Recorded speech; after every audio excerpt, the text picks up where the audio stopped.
રાજકોટમાં ફરી વેપારી પાથરણાવાળા વચ્ચે ઘર્ષણ સર્જાયું। દિવાળી આવતા જ લાખાજી રાજ રોડ અને ધર્મેન્દ્ર રોડ પર બબાલ શરૂ થઈ। મનપાના વિજિલન્સ સ્ટાફ અને વેપારીઓ વચ્ચે ઉગ્ર બોલાચાલી થઈ અને વિવાદનો વિડીયો સોશિયલ મીડિયામાં વાયરલ થયો। રસ્તા પરનો માલ વિજિલન્સ ટીમે ઉપાડતા મામલો બીચક્યો હતો। ગયા વર્ષે પણ વેપારીઓએ પાથરણાવાળા વિરુદ્ધ બાયો ચઢાવી હતી। વેપારીઓએ મનપા કમિશનરને રજૂઆત કરી હતી। ગત વર્ષે ધારાસભ્યોએ મધ્યસ્થી કરીને મામલો શાંત પાડ્યો હતો।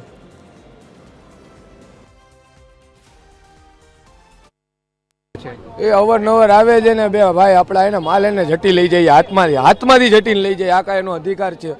પાછા આપણે કાંઈ કહી નહીં તો કે બોલવાનું નહીં કે ઉપરથી તમારા કે આપણે એસોસિએશન વાળાના ફોન આવે, તમારા આજુબાજુવાળાના ફોન આવે, પણ અમે નથી કરતા, અમને આજુબાજુવાળા કોઈ નડતા નથી તો તમે અમે આવી રીતે શું કામ કરો છો? વેપારમાં તો તકલીફ બહુ પડે છે। અમે નાના માણસો, અમે મહેનતનું કરીને મહેનતનું ખાઈ છીએ, બરોબર છે। આ લોકો અમને હેરાન કરે તો અમે વેપાર ક્યાં કરવા જાય? કયો હાલો?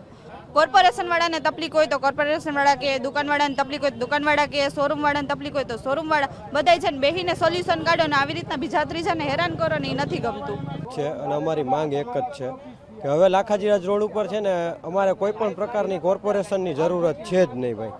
એનું કારણ એ છે કે શાંતિથી વેપારી તરીકે અમે ધંધો કરવા આવી છીએ, નહીં કે કોઈ પણ પ્રકારની અમે બીજી ત્રીજી કરવા આવતા। એનું કારણ એ થઈ ગયું કે હવે બધાયનો છેલ્લો એન્ડ આવી ગયો છે વેપારીનો। નથી છેલ્લા 8 મહિનાથી ધંધો થતો, હવે માંડ ગરાકી આવે ત્યાં કોર્પોરેશન પાછળથી આવી જાય। હવે અમે એમાં રહી કે અમે અમારો ધંધો કરી, તમે જ કયો। વેપારીની જે ડમ્યું ડિસ્પ્લે છે, આજ ડિસ્પ્લે વગર ધંધો થવાનો નથી। ઘણાને નાની દુકાન હોય, ઘણાને મોટી દુકાન હોય। મોટી દુકાનવાળાને ડિસ્પ્લે 2-3 વસ્તુ હજી રહી શકે, નાની દુકાનવાળો બિચારો ક્યાં જવાનો છે?